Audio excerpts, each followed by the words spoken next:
Всем привет, меня зовут Ольга Ткалич, я психолог. Последние 12 лет занимаюсь помощью аутичным людям, детям и взрослым. Тема сегодняшнего видео – каким образом сказать родственникам или друзьям о своих подозрениях об аутизме у их ребенка. Почему появилась необходимость снять это видео?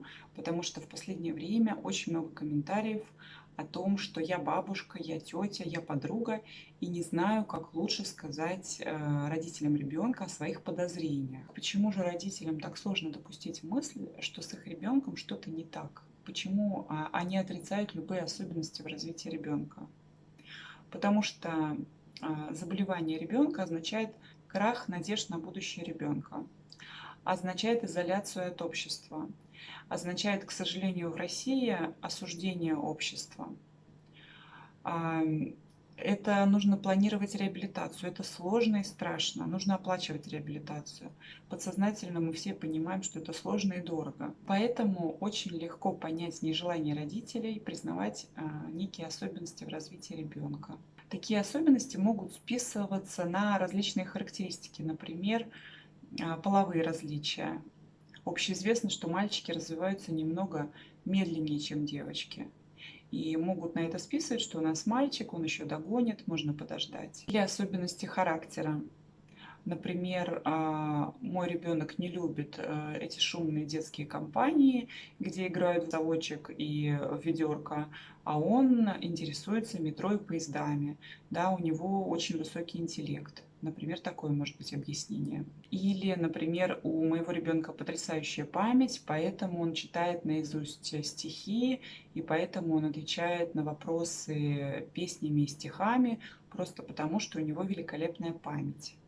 Или, например, могут списывать особенности развития на особенности в семье. Например, дядя у нас поздно заговорил в 4 года, да, троюродная тетка тоже там очень поздно заговорила. То есть можно пытаться объяснять это тем, что в семье вот такое есть. И поэтому тоже давайте подождем, может быть, сам выровняется, может быть, сам заговорит, сам начнет играть в игры, да, и так далее. Как можете вы сказать о своей обеспокоенности, о том, что вы видите некие особенности в развитии ребенка? К примеру, вы родственник или добрый друг семьи, и вы видите, что в семье знакомых или родственников растет ребенок с некими особенностями, которые игнорируются. Да? Вот как в этой ситуации можно поступить? Самое важное – это не причиняйте добро.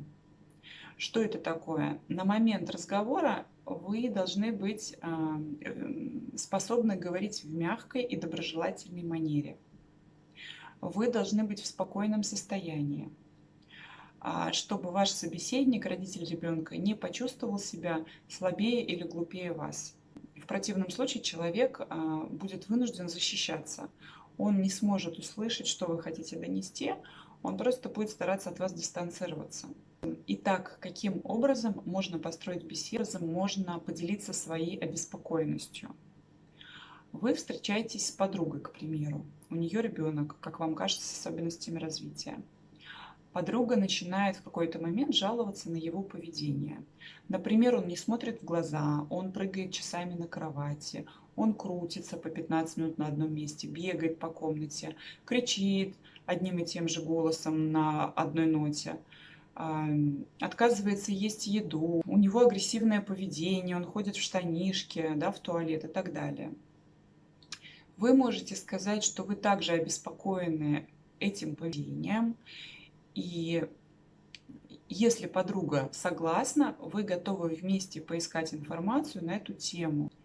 Здесь важно быть очень чутким.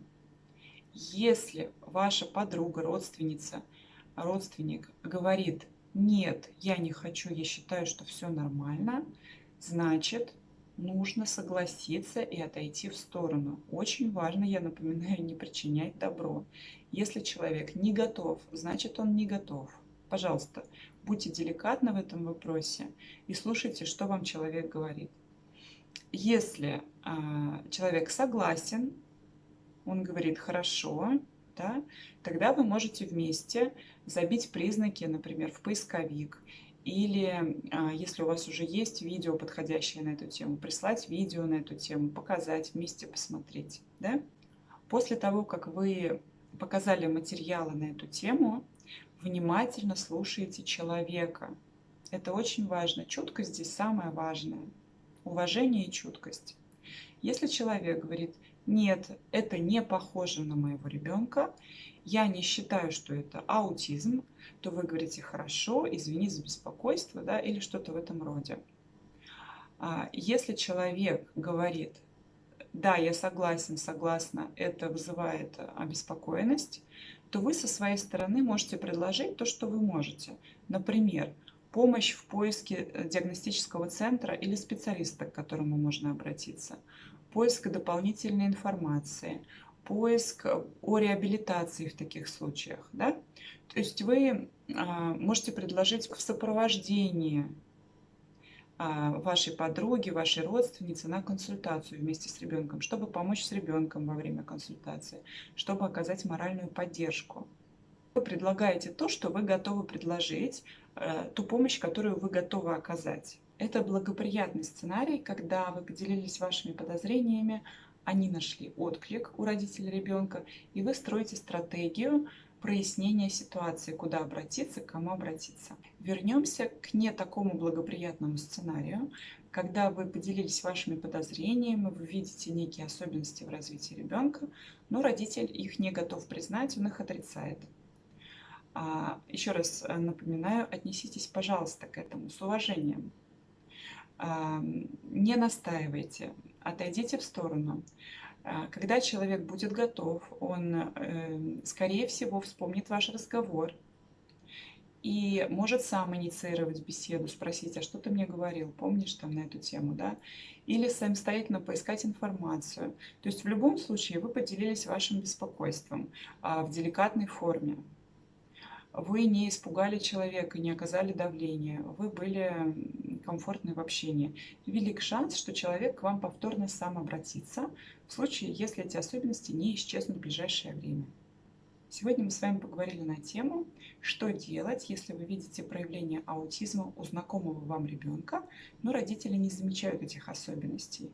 Мы поговорили, почему они не замечают, какие за этим стоят страхи, и как все-таки можно деликатно с ними поговорить на эту тему. Я надеюсь, что видео было вам полезно. Будьте здоровы, следите за новыми выпусками. Всех благ вам, до свидания.